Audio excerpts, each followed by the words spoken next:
بسم اللہ الرحمن الرحیم۔ یہ مسلم شریف جلد ثانی کا سبق نمبر 15 صفحہ نمبر 277 کتاب فضائل الصحابہ سے شروع ہو رہا ہے۔ بسم اللہ الرحمن الرحیم۔ اللہم صلی علی سیدنا محمد النبی الامی وازواجہ امہات المؤمنین وذریتہ وآل بیتہ کما صلیت علی ابراہیم انک حمید مجید۔ کتاب و فضائل الصحابہ، صحابہ رضوان اللہ علیہم اجمعین کے فضائل کے بارے میں یہ کتاب ہے۔ صحابی اس مسلمان کو کہتے ہیں جس نے حالت بیداری میں، حالت ایمان میں اپنی آنکھوں سے حضرت محمد صلی اللہ علیہ وسلم کو دیکھا ہو یا آپ علیہ السلام کی صحبت میں رہا ہو اور ایمان ہی کی حالت میں اس کا خاتمہ ہوا، اگرچہ اس کے درمیان ارتداد بھی خلل انداز ہوا ہو، یعنی درمیان میں کوئی اللہ نہ کرے مرتد بھی ہو گیا ہو، لیکن ابتدا اور انتہا ایمان کے ساتھ۔ تو جیسے اشعب یا اشعث بن قیس کے بارے میں کہا جاتا ہے۔ بہرحال تمام علماء کا اس بات پر اجماع اور اتفاق ہے کہ تمام صحابہ رضوان اللہ علیہم اجمعین میں سب سے افضل خلفائے راشدین خلفائے اربع ہیں، اور ان خلفاء میں بھی ترتیب خلافت کا اعتبار ہے۔ اس کے بعد افضل ترین وہ صحابہ ہیں جن کو عشرہ مبشرہ، عشرہ 10 کو کہتے ہیں، مبشرہ جن کو خوشخبری دی گئی یعنی دنیا میں جنتی ہونے کی، وہ ہیں۔ ان کے بعد پھر وہ صحابہ افضل ہیں جو جنگ بدر میں شریک ہوئے، اور اس کے بعد پھر وہ صحابہ افضل ہیں تمام صحابہ میں جو جنگ احد میں شریک ہوئے۔ تو دعا ہے کہ اللہ ہمیں صحابہ کی حقیقی محبت اور ادب اور احترام نصیب فرمائے، اور ظاہراً باطناً قولاً فعلاً عادتاً عبادتاً وہ آپ صلی اللہ علیہ وسلم کی کامل اتباع اور اللہ کی اطاعت اور فرمانبرداری کرنے والے، اور اللہ کی ذات عالی پر حضرت محمد علیہ السلام کے طریقے سے جان دینے والی جماعت تھی عملی طور پر۔ تو لہذا اللہ ہمیں بھی ان کا سچا پیروکار، سچا متبع اور سچا محبت کرنے والا، اور ان کی دین کی خاطر قربانیوں اور نبی علیہ السلام کی محبت کا اقرار کرنے والا زبان اور دل سے ان کو سچا ماننے والا بنا دے۔ سچی بات یہ ہے کہ صحابہ کرام کی جو زندگی ہے وہ تو نبی علیہ السلام کے لائے ہوئے دین کی عملی نمونہ ہے۔ اللہ کے احکامات قرآن کریم میں ہیں، ان احکامات کی تفسیر آپ علیہ السلام کی زندگی ہے، وہ اقوال اور افعال ہیں، اور اس زندگی کا عملی نمونہ اور پریکٹیکل وہ صحابہ کی زندگیاں ہیں۔ اللہ نے فرما دیا اقیم الصلاۃ، نماز قائم کرو۔ کتنی نمازیں، ان میں کتنے فرض، کتنی سنت، کتنے وتر، کتنے نفل، اور پھر کس وقت سے کس وقت تک کون سی نماز، یہ قرآن کریم میں نہیں ملے گی پوری تفصیل۔ اور نماز کے ارکان اور شرائط کیا ہیں، نہیں ملیں گے۔ اس کے لیے نبی علیہ السلام کی پاکیزہ زندگی، اور پھر نبی علیہ السلام کی پاکیزہ زندگی کا عملی پریکٹیکل صحابہ کی زندگیاں۔ تو جس نے بننا ہے وہ تو نبی علیہ السلام کے صحابہ کو اپنا معیار بنائے گا، اور جس نے بدبختی اور بد نصیبی کو اپنا مقدر بنانا ہے تو وہ صحابہ سے نفرت کرے گا، نعوذ باللہ، بغض رکھے گا، ان کی ذاتوں میں کمیاں نکالنے کی ناکام کوشش کرے گا۔ تو دعا ہے اللہ ہمیں صحابہ کرام کے نقش قدم پر ایسے چلنے کی توفیق دے جیسے اللہ کو پسند ہو۔ تو نیت کر لیں، یا اللہ میں آپ کو راضی اور خوش کرنے کے لیے صحابہ کرام کی زندگیوں کو سیکھ رہی ہوں، تاکہ آپ صلی اللہ علیہ وسلم اور صحابہ والا ایمان، یقین، علم، عمل، اخلاص، اخلاق اور ظاہری باطنی صفات میرے اندر پیدا ہو جائیں۔ مسئلہ تیاری کر کے امتحان دے کر امتحان پاس کرنے کا نہیں ہے، مسئلہ تو بعد والے 2 امتحان جن کے پیپر آؤٹ ہو چکے ہیں، ایک قبر کے اندر 3 سوال، میدان محشر میں سارے انسانیت، سارے مسلم سافرکار، سارے کافر اور سارے انسانوں کے سامنے جو سوالات پوچھے جائیں گے ان سوالات کے جواب کا ہے۔ ان کا تعلق صرف علم سے نہیں ہے بلکہ علم کے ساتھ عمل سے تعلق ہے، اخلاص سے تعلق ہے، اتباع سنت سے تعلق ہے۔ تو یہ ہم جو سیکھ رہے ہیں یہ تو اس لیے تھا کہ ہمارا ظاہر اور باطن، قول اور فعل، عادات اور عبادات سب جو ہے نبی کے رنگ میں رنگ جائیں، اس لیے ہم سیکھ رہے ہیں۔ یہ نیت ہونی چاہیے ہماری ہر سبق میں۔ تو کتاب و فضائل صحابہ کا جو پہلا باب ہے، باب من فضائل ابی بکر صدیق رضی اللہ تعالی عنہ، ان کے بارے میں یہ باب ہے۔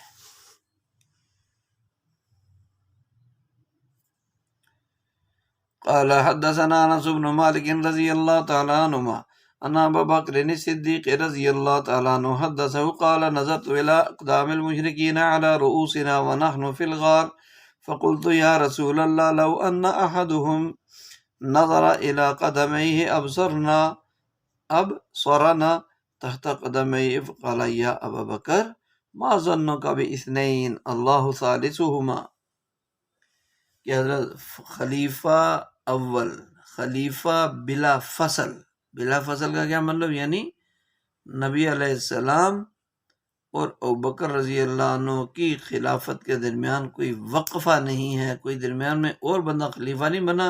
نبی علیہ السلام کی دنیا سے جدائی کے فوراً بعد جو مسلمانوں کے خلیفہ حق بنے وہ ہیں سیدنا ابوبکر صدیق رضی اللہ تعالی عنہ۔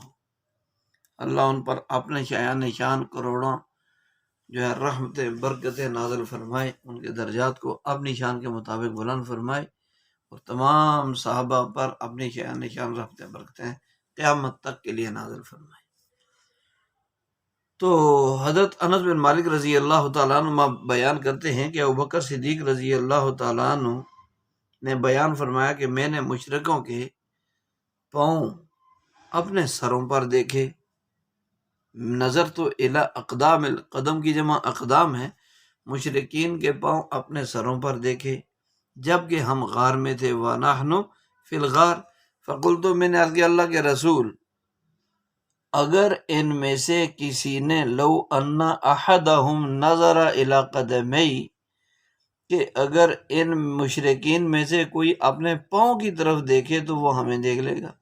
تو آپ علیہ السلام نے فرمایا اے ابو بکر، تیرا ان دو کے بارے میں کیا گمان ہے جن کا تیسرا اللہ ہو؟ ما ظنک باثنین اللہ ثالثہما۔ تو یہاں غار سے مراد مکہ سے مشرقی جنوب مشرقی جانب 3 میل دور جبل سور میں واقع ایک غار ہے، اس کا نام غار سور ہے، جہاں پر ہجرت کے ابتدائی سفر میں آپ صلی اللہ علیہ وسلم سیدنا صدیق اکبر رضی اللہ تعالیٰ عنہ کے ساتھ چھپے تھے۔ اللہ کی مرضی تھی اس میں۔ اس آیت کے اندر علماء کرام نے وضاحت کی ہے کہ صاحبہ سے مراد حضرت ابوبکر رضی اللہ عنہ کی ذات اقدس ہے۔ اسی بنیاد پر علماء کرام کہتے ہیں کہ ابوبکر رضی اللہ عنہ کے صحابی ہونے کا انکار کرنے والا کافر ہے، کیونکہ اس نے ابوبکر رضی اللہ عنہ کی صحابیت کا انکار نہیں کیا بلکہ قرآن کریم کی آیت کا نص جلی کا انکار کر دیا۔ ما ظنک باثنین اللہ ثالثہما، باثنین اللہ ثالثہما۔ تو جب کفار حضور علیہ الصلوۃ والسلام کی تلاش میں غار کے منہ تک آ گئے تھے تو حضرت بکر رضی اللہ تعالیٰ عنہ گھبرا گئے کچھ، کہ اب کفار حضور صلی اللہ علیہ وسلم کو تکلیف پہنچائیں گے۔ اس پر آپ علیہ السلام نے تسلی کے کلمات ارشاد فرمائے جن کا مقصد یہ تھا کہ جن کے ساتھ اللہ کی مدد و نصرت ہوتی ہے ان کو کوئی بھی نقصان نہیں پہنچا سکتا۔ چنانچہ اللہ تعالیٰ نے معجزانہ طور پر آپ علیہ السلام کی حفاظت فرمائی۔ ان کے نزدیکی کے بارے میں حضرت بکر نے فرمایا کہ ان میں سے اگر کوئی بندہ اپنے پاؤں کی طرف دیکھے نظر ڈالے تو ہم نظر آ جائیں گے، کیونکہ غار زمین کے اندر تھی اور یہ منہ پر کھڑے تھے۔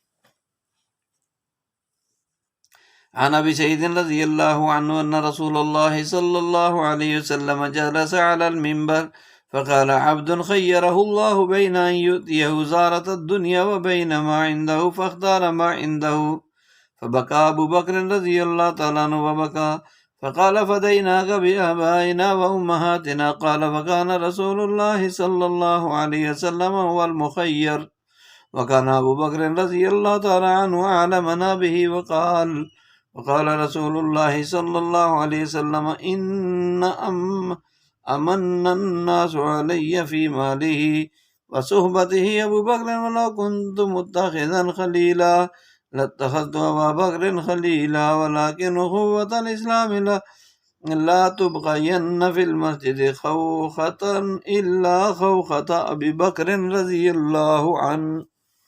حضرت ابو سعید رضی اللہ تعالیٰ سے روایت ہے، رسول پاک علیہ السلام منبر پر تشریف فرما تھے اور آپ علیہ السلام نے فرمایا کہ ایک بندہ ہے جسے اللہ تعالیٰ نے اس بات کا اختیار دیا، اللہ تعالیٰ نے اس کو اختیار دیا کہ وہ دنیا کی نعمتیں حاصل کر لے، اور چاہے تو اللہ تعالیٰ کے پاس رہنے کو پسند کر دے، تو اس بندے نے اللہ کے پاس رہنے کو پسند کیا۔ یہ سنا تو بکر رضی اللہ تعالیٰ نے رو پڑے اور روتے رہے، تو خوب روئے اور پھر عرض کیا ہمارے ماں باپ، آپ ہمارے آبا و اجداد اور ہماری مائیں آپ پر قربان ہوں۔ راوی کہتے ہیں کہ پھر معلوم ہوا کہ رسول پاک علیہ السلام تھے وہ جن کو اختیار دیا گیا تھا، اور ابوبکر رضی اللہ عنہ ان چیزوں کے بارے میں تم سے زیادہ جاننے والے تھے۔ اور رسول پاک صلی اللہ علیہ وسلم نے فرمایا کہ آپ علیہ السلام نے فرمایا کہ ان آمن الناس علی فی مالہ، کہ لوگوں میں سب سے زیادہ مال اور محبت میں مجھ پر احسان حضرت ابوبکر رضی اللہ عنہ کا ہے، اور اگر میں اللہ کے علاوہ کسی کو خلیل بناتا تو ابوبکر رضی اللہ عنہ کو بناتا، اور مسجد میں کسی کی کھڑکی کھلی باقی نہ رکھی جائے، سب کھڑکیاں دروازے جن کا راستہ مسجد میں بنتا ہے ان کو بند کر دیا جائے سوائے ابوبکر رضی اللہ عنہ کی کھڑکی کے۔ تو حضرت ابوبکر رضی اللہ عنہ عبد کے اختیار کے بارے میں سنتے ہی سمجھ گئے تھے کہ اس سے مراد آپ علیہ السلام ہے، اس لیے رونے لگے، کیونکہ آپ علیہ السلام کو دنیا سے جانے اور دنیا میں رہنے کا اختیار دیا گیا تھا، لیکن آپ علیہ السلام نے آخرت کو اختیار کیا۔ اسی وجہ سے راوی نے کہا کہ حضرت ابوبکر رضی اللہ عنہ ہم میں سب سے زیادہ علم والے تھے، لیکن عاجزی کمال درجے کی دیکھیں، ہمیں چند حدیثیں پڑھنی آ جائیں تو ہمارا نخرہ ہی کچھ اور ہوتا ہے، اپنے آپ کو مجلس میں منفرد شخصیت سمجھتے ہیں، اور دل میں یہ ہوتا ہے کہ ہماری قدر ریسپیکٹ کی جاوے، ایسے کو جوتے لگانے چاہیے جس کے دل میں یہ ہو کہ ریسپیکٹ ہو، تو دل میں یہ آ جاتا ہے ہمارے۔ ابوبکر رضی اللہ تعالیٰ عنہ اعلم الناس، سب سے زیادہ علم والے صحابہ میں بھی، لیکن اس کے باوجود بہت کم احادیث نقل بیان کی آگے منتقل کی، کمال احتیاط کی وجہ سے۔ تو بہرحال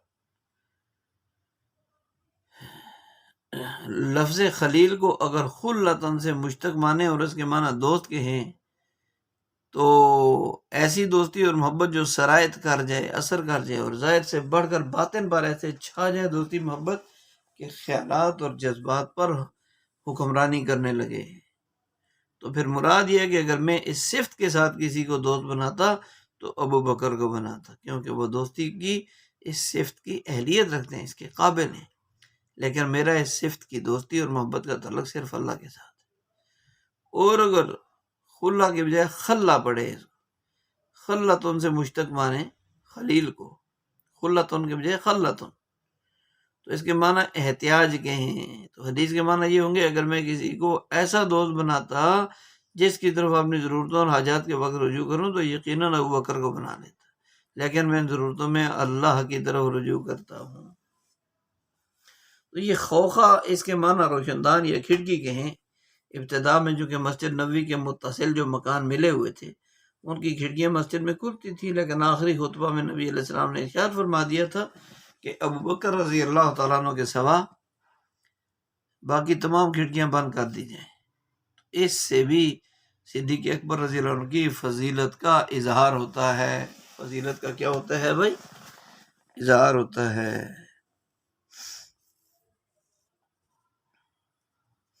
عن ابی سعید الخدری رضی اللہ تعالیٰ عنہ قال خطب رسول اللہ صلی اللہ علیہ وسلم الناس یوما بمثل حدیث مالک، نبی علیہ السلام نے لوگوں کو خطبہ دیا پہلے والی حدیث کی مثل باقی۔ عن ابی عبداللہ عن ابی الاحوص رضی اللہ عنہ قال سمعت عبداللہ ابن مسعود رضی اللہ عنہ یحدث عن النبی صلی اللہ علیہ وسلم انه قال لو كنت متخذا خلیلا لاتخذت ابا بکر خلیلا ولكنه ارخى وصاحبی وقد اتخذ اللہ صاحبکم خلیلا۔ حضرت عبداللہ بن مسعود رضی اللہ عنہ سے روایت ہے، بیان کرتے ہیں کہ آپ علیہ السلام نے فرمایا اگر میں اللہ کے سوا کسی کو خلیل بناتا تو ابوبکر رضی اللہ عنہ کو بناتا، لیکن ابوبکر رضی اللہ عنہ تو میرے بھائی اور میرے صحابی یعنی ساتھی ہیں، اور تمہارے صاحب کو تو اللہ جل شانہ نے خود خلیل بنا لیا ہے۔ تمہارے صاحب سے میرا نبی علیہ السلام خود ہے۔ اخی و صاحبی، اخی و صاحبی دو لقب دیے نبی علیہ السلام نے ابوبکر رضی اللہ عنہ۔ اخی میرے بھائی یعنی اخی فی الدین، صاحبی فی الغار کہ ابو بکر میرے دینی بھائی اور غار کے میرے یار، کہ اللہ تعالیٰ نے تمہارے ساتھی کو خلیل بنایا۔ کیا مطلب؟ کہ جو آدمی محبت میں صادق اور خالص ہوتا ہے وہ خود مرتبہ محبوبیت کو پہنچ جاتا ہے۔ عن عبداللہ رضی اللہ عنہ عن النبی صلی اللہ علیہ وسلم انه قال لو كنت متخذا من امتی احدا خلیلا لاتخذت ابا بکر، اگر میں اپنی امت میں کسی کو خلیل بناتا تو ابو بکر کو خلیل بناتا۔ عن عبداللہ رضی اللہ عنہ قال قال رسول اللہ صلی اللہ علیہ وسلم لو كنت متخذا خلیلا لاتخذت ابن ابی قحافہ خلیلا۔ ابن ابی قحافہ سے بھی ابو بکر رضی اللہ عنہ ہی مراد ہیں۔ تو مراد یہ ہے کہ جو میرا اسلامی اخوت اور محبت کا تعلق ساری امت کے ساتھ ہے، اس سے ابو بکر رضی اللہ عنہ کا مقام سب سے بلند ہے۔ جیسے لفظ خلیل کے دو معنی پیچھے گزرے، ان میں سے دوسرا معنی زیادہ مناسب معلوم ہوتا ہے، لیکن محدثین نے پہلے معنی کو ترجیح دی ہے۔ پہلے معنی کو کیا دیا ہے؟ ترجیح دی ہے۔ اگلی حدیث اگلے صفحے پر آ رہی ہے۔ عن نبی الاحوص عن عبداللہ رضی اللہ عنہ عن النبی صلی اللہ علیہ وسلم قال لو كنت متخذا من اہل الارض خلیلا لاتخذت ابن ابی قحافہ خلیلا ولكن صاحبکم خلیل اللہ، کہ اگر میں اہل زمین میں سے کسی کو خلیل بنانا چاہتا تو ابن قحافہ کے بیٹے یعنی ابوبکر کو خلیل بناتا، لیکن تمہارے صاحب خلیل اللہ، اللہ کے خلیل ہیں۔ تمہارے صاحب یعنی نبی اکرم صلی اللہ علیہ وسلم خود اللہ کے خلیل ہیں۔ صرف سند کا فرق ہے، باقی حدیث کا مضمون وہی بیان کیا گیا ہے۔ عن عبداللہ رضی اللہ عنہ قال قال رسول اللہ صلی اللہ علیہ وسلم الا انی ابرأ الى كل خل من خله ولو كنت متخذا خلیلا لاتخذت ابا بکر خلیلا ان صاحبکم خلیل اللہ۔ ان کے رسول پاک علیہ السلام نے فرمایا کہ آگاہ ہو جاؤ، اعلیٰ خبردار ہو جاؤ کہ میں ہر ایک دوست کی دوستی سے بری ہونے کا اعلان کرتا ہوں سوائے اللہ کے، اور اگر میں کسی کو خلیل بنا لیتا اپنا تو ابوبکر رضی اللہ عنہ کو خلیل بناتا، لیکن تمہارے صاحب نبی علیہ السلام تو اللہ کے خلیل ہیں۔ اخبرنی عمرو بن العاص رضی اللہ عنہ ان رسول اللہ صلی اللہ علیہ وسلم بعثه على جيش ذات السلاسل فأتيته فقلت أي الناس أحب إليك؟ قال عائشة رضی اللہ تعالی عنہ قلت من الرجال قال أبوها قلت ثم من؟ قال عمر فعد رجالا۔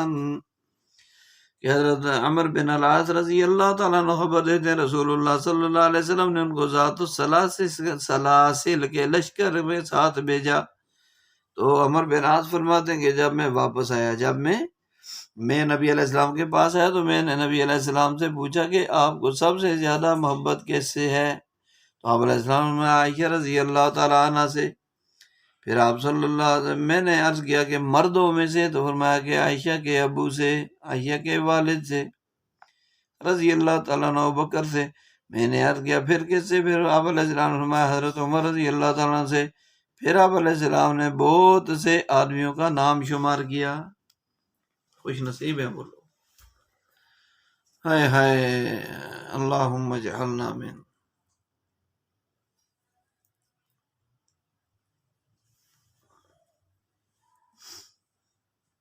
ذات سلاسل، سلاسل پہلے سین کے فتح کے ساتھ سالاسل، دوسرے سین کے کسرہ کے ساتھ ہے۔ یہ بنی جزام کا ایک چشمہ ہے، اس کی طرف نسبت کر کے اس غزوہ کو ذات سلاسل کہتے ہیں۔ ٹھیک ہے، چشمے کی طرف، چشمے والا غزوہ۔ یہ جمادی ثانی 8 ہجری میں غزوہ موتا سے پہلے ہوا تھا۔ حضرت عمر بن العاص رضی اللہ تعالیٰ عنہ کی مراد یا تو ان تمام مردوں کی تھی جو آپ علیہ السلام کے زمانے میں موجود تھے، یا اس لشکر کے لوگ مراد تھے۔ تو آپ علیہ السلام کے جواب سے واضح ہو گیا کہ ابوبکر رضی اللہ عنہ سب سے بلند مرتبے ہیں، اگرچہ اس لشکر کے امیر عمر بن العاص رضی اللہ تعالیٰ عنہ تھے۔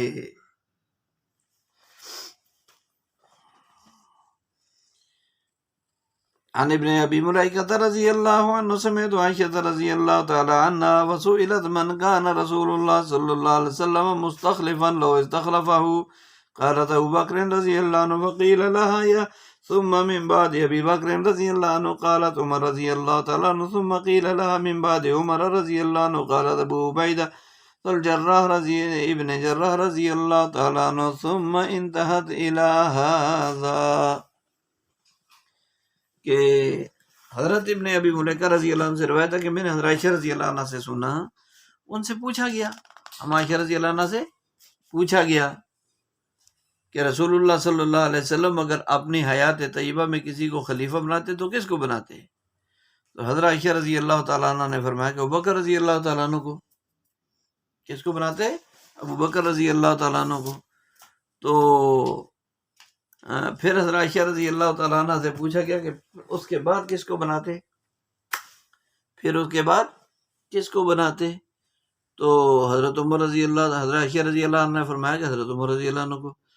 پھر حضرت عائشہ رضی اللہ تعالیٰ عنہ سے پوچھا گیا کہ پھر اس کے بعد کس کو بناتے؟ حضرت عمر رضی اللہ عنہ کے بعد تو حضرت عائشہ رضی اللہ تعالیٰ عنہ نے فرمایا کہ حضرت ابو عبیدہ بن الجراح رضی اللہ تعالی عنہ کو۔ پھر اس کے بعد حضرت عائشہ رضی اللہ تعالیٰ عنہ خاموش ہو گئی۔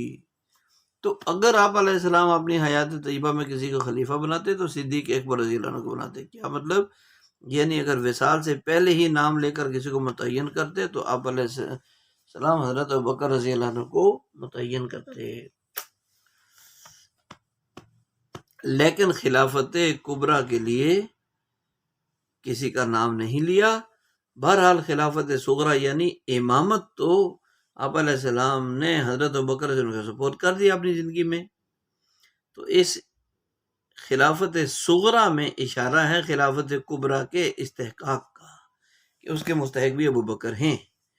دوسرا نمبر حضرت عمر رضی اللہ عنہ کا۔ حضرت عائشہ رضی اللہ عنہ کی رائے میں خلافت کے معاملے میں تیسرے نمبر کے حقدار حضرت ابو عبیدہ بن جراح ہیں، لیکن تمام صحابہ رضی اللہ عنہ کا اس بات پر اجماع ہے کہ تیسرے خلیفہ حضرت عثمان رضی اللہ عنہ ہیں۔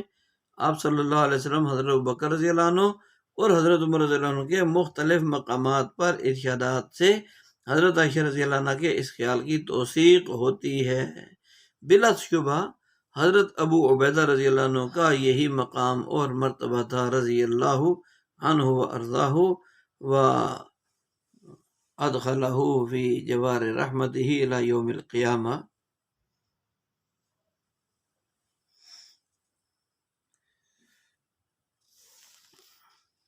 عن محمد ابن جبیر ابن مطعم رضی اللہ تعالیٰ عنہ نبی ان امرأة سألت رسول اللہ صلی اللہ علیہ وسلم شیئا فأمرها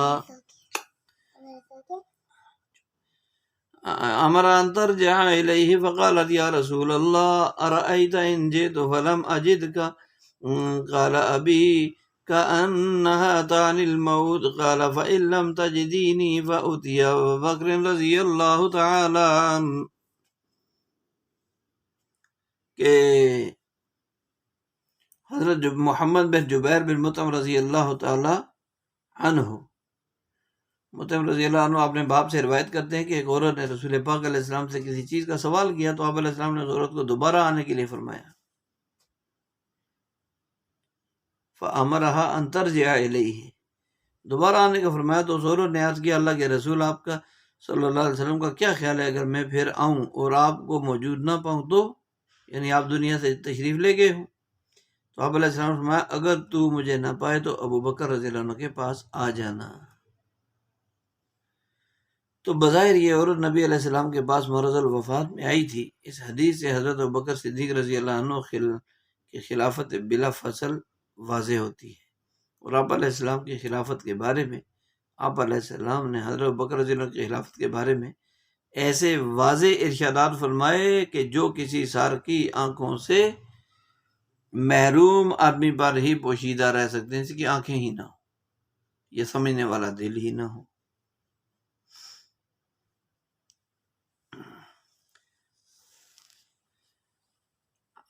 اخبرنی محمد بن جبیر بن مطعم رضی اللہ تعالی عنہ ان اباہ جبیر بن مطعم رضی اللہ عنہ اخبرہ ان امرأة اتت رسول اللہ صلی اللہ علیہ وسلم فکلمت فی شیء فامرها بامر مثل حدیث ابن عباد ابن موسیٰ، وہی پہلے علی روایت ہے۔ عن عائشہ رضی اللہ عنہ قالت قال لی رسول اللہ صلی اللہ علیہ وسلم فی مرضه ادعی لی ابا بکر رضی ادعی لی ابا بکر اباک و اخاک حتی اکتب کتابا فانی اخاف ان یتمنى متمن ویقول قائل انا اولا ویأبى اللہ والمؤمنون الا ابا بکر رضی اللہ تعالی عنہ، کہ حضرت محمد بن جبیر بن مطعم رضی اللہ خبر دیتے ہیں کہ ان کے باپ حضرت جبیر بن مطعم رضی اللہ نے خبر دی کہ ایک عورت رسول پاک علیہ السلام کی خدمت میں آئی اور اس نے آپ علیہ السلام سے کسی چیز کے بارے میں بات کی تو آپ علیہ السلام نے اس عورت کو حکم دیا، پھر آگے وہی حدیث ذکر کی ہے، وہی حدیث آگے ذکر کی۔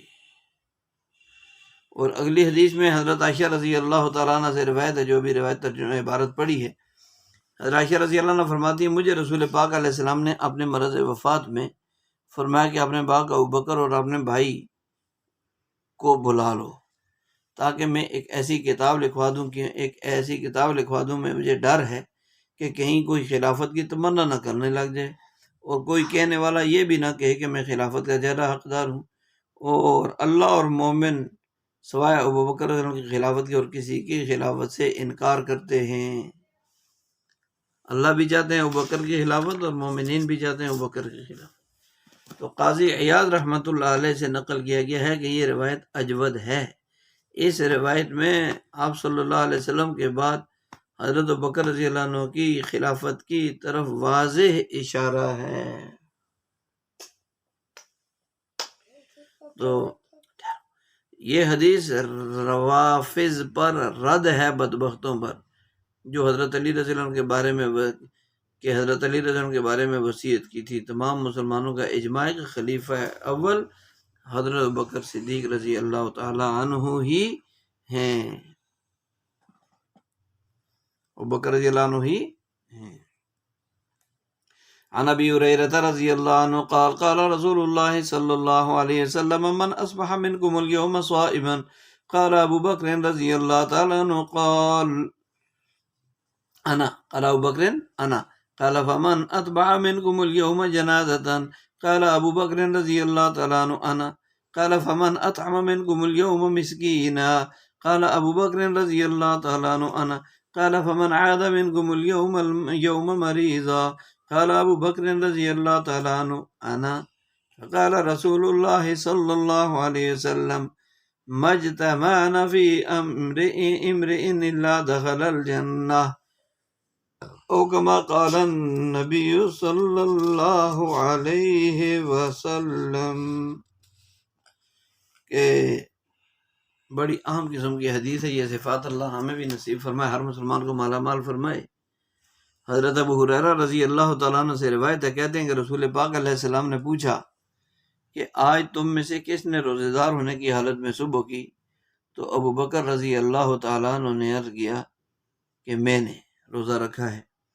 تو رسول اللہ صلی اللہ علیہ وسلم نے فرمایا کہ آج تم میں سے کون جنازے کے پیچھے چلا، جنازے کے ساتھ گیا؟ تو بکر رضی اللہ نے عرض کیا کہ میں گیا۔ تو نبی صلی اللہ علیہ وسلم نے پوچھا کہ آج تم میں سے کس نے مسکین کو کھانا کھلایا؟ بکر رضی اللہ تعالیٰ نے عرض کیا کہ میں نے کھلایا۔ نبی علیہ السلام نے فرمایا کہ آج تم میں سے کس نے کسی مریض کی بیمار پرسی یعنی عیادت کی؟ بکر رضی اللہ تعالیٰ نے عرض کیا کہ میں نے عیادت کی۔ تو رسول اللہ صلی اللہ علیہ وسلم نے فرمایا جس آدمی میں یہ 4 صفات جمع ہو جائیں وہ جنت میں داخل ہو گیا، وہ جنت میں داخل، جس میں یہ ساری چیزیں جمع ہوگی وہ جنت میں داخل ہو گیا۔ تو اس حدیث سے بھی آپ علیہ السلام کے جنتی ہونے کی بشارت واضح ہوتی ہے۔ مذکورہ تمام اعمال میں حضرت ابوبکر رضی اللہ تعالیٰ عنہ میں یہ صفات جمع تھی، تو صفات کا مجموعہ تھے۔ اس سے حضرت ابوبکر رضی اللہ عنہ کی فضیلت بذریعہ اعمال بھی امت کے سامنے آ گئی، جس کو حضرات صحابہ رضوان اللہ علیہ مجمعین نے تجربہ سے ثابت پایا کہ ہم میں سب سے افضل ابوبکر رضی اللہ تعالیٰ عنہ ہیں۔ حدثني سعيد بن المسيب وابو سلمة بن عبد الرحمن رضي الله تعالى عنهما انهما سمعا ابا هريرة رضي الله عنه يقول قال رسول الله صلى الله عليه وسلم بينما رجل يسوق بقرة له قد حمل عليها التفتت اليه البقرة فقالت إني لم أخلق لهذا ولكني إنما خلقت للحرث. فقال الناس سبحان الله تعجبا وفزعا أبقرة تكلموا؟ فقال رسول الله صلى الله عليه وسلم فإني أؤمن به وأبو بكر وعمر رضي الله تعالى عنهما. قال أبو هريرة رضي الله تعالى عنه قال رسول الله صلى الله عليه وسلم بين راع في غنمه عدا عليه الذئب فأخذ منها شاة فطلبه الراعي حتى استنقذها منه فالتفت إليه الذئب فقال له من لها يوم السبت يوم ليس لها راع غيري. فقال الناس سبحان الله. وقال رسول الله صلى الله عليه وسلم فإني أؤمن بذلك أنا وأبو بكر وعمر رضي الله تعالى عنهما. کہ حضرت ابو ہریرہ رضی اللہ تعالیٰ سے روایت ہے کہ رسول اللہ صلی اللہ علیہ وسلم نے فرمایا کہ ایک آدمی ایک بیل پر بوجھ ڈالے ہوئے اسے ہانک رہا تھا۔ یہ لفظ بقرۃ مذکر مؤنث دونوں کے لیے استعمال ہوتا ہے۔ تو وہ بیل اس آدمی کی طرف متوجہ ہو کر بولا، اس نے کہا، متوجہ ہوا اور اس نے کہا کہ میں اس کام کے لیے نہیں پیدا کیا گیا، بلکہ مجھے تو کھیتی باڑی کے لیے پیدا کیا گیا ہے۔ تو لوگوں نے کہا سبحان اللہ، تعجب کرتے ہوئے، حیرانگی اور گھبراہٹ میں لوگوں نے کہا سبحان اللہ کہا، اور کہا کہ کیا بیل بھی بولتا ہے؟ تو رسول اللہ صلی اللہ علیہ وسلم نے فرمایا کہ میں تو اس بات پر یقین کرتا ہوں اور ابو بکر اور عمر بھی یقین کرتے ہیں۔ حضرت ابو ہریرہ رضی اللہ تعالیٰ عنہ فرماتے ہیں کہ رسول پاک علیہ السلام نے فرمایا کہ ایک چرواہا اپنی بکریوں میں تھا ایک بھیڑیا آیا اور اس نے ایک بکری پکڑی اور لے گیا۔ تو اس چرواہے نے اس بھیڑیے کا پیچھا کیا یہاں تک اس بھیڑیے سے بکری کو چھڑا لیا۔ تو وہ بھیڑیا اس آدمی چرواہے کی طرف دیکھ کر متوجہ ہوا اور اس نے دیکھ کر کہا کہ اس دن بکری کو کون بچائے گا جس دن میرے علاوہ کوئی چرواہا ہی نہیں ہوگا؟ اس دن اس بکری کو کون بچائے گا؟ فقال له من لها يوم السبع یوم لیس لها راع غیری. یوم السبع، سبع درندے بھیڑیوں کہتے ہیں، تو جس دن میرے علاوہ کوئی بھیڑ جو ہے چرواہا ہی نہیں ہوگا کون بچائے گا؟ لوگوں نے کہا سبحان اللہ بھیڑیے۔ رسول پاک علیہ السلام نے فرمایا کہ میں بھی یقین رکھتا ہوں اس پر، اور ابوبکر اور عمر بھی یقین رکھتے ہیں، ابوبکر اور عمر بھی یقین رکھتے ہیں، ابوبکر اور عمر بھی اس پر کیا رکھتے ہیں؟ یقین رکھتے ہیں۔ تو لوگوں کو یہ ساقہ یسوق سوقن سیاقن الماشیہ، جانور کے پیچھے سے ہانکنے کو کہتے ہیں، پیچھے جانوروں کو آگے رکھے، پیچھے ڈنڈے وغیرہ سے ہانکے۔ تو سائق، راعن، راعن جو ہے یہ صفت ہے، اسم فاعل، رعین رعایتن کی، القلا جانوروں کا گھاس چرنا اس کو کہتے ہیں، ماشیہ جانور کو گھاس چرانا کہتے ہیں، حفاظت کرنا۔ بہرحال لوگوں کو حیرانگی اس بات پر ہوئی کہ ایک جانور نے انسان کی زبان میں بات کی، اور کسی نے عرض کیا کہ بیل کیا بولتا بھی ہے؟ تو آپ علیہ السلام نے فرمایا کہ میں یقین کرتا ہوں۔ دوسرا واقعہ ایک بھیڑیے کا بیان فرمایا کہ وہ بھی انسان کی زبان بولنے کا لگا، یعنی مجھے اس بات کا یقین ہے کہ اللہ کی قدرت کاملہ میں کسی جانور سے انسان کی زبان میں بات کرانا کوئی مشکل بھی نہیں، یہ ہے مجھے یقین، اور عمر کو یقین، ابوبکر کو یقین، اور آپ نے ساتھ ہی حضرت ابوبکر حضرت عمر دونوں کو بھی شامل کیا اس یقین میں۔